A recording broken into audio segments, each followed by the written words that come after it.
মৰাণসকলৰ প্ৰধান জনগোষ্ঠীয় উৎসৱ মৰাণ মানে হৈছে মৃত্যুক ভয় নকৰি যুদ্ধ কৰি বিজয় সাব্যস্ত কৰা। 1 2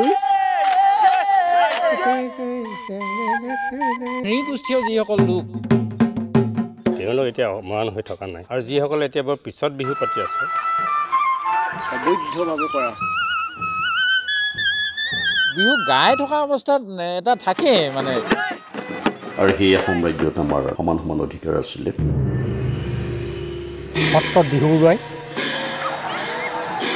বিহু নাচ সদায় ঘড়ী কটা বিপৰীত ফালে ঘূৰে।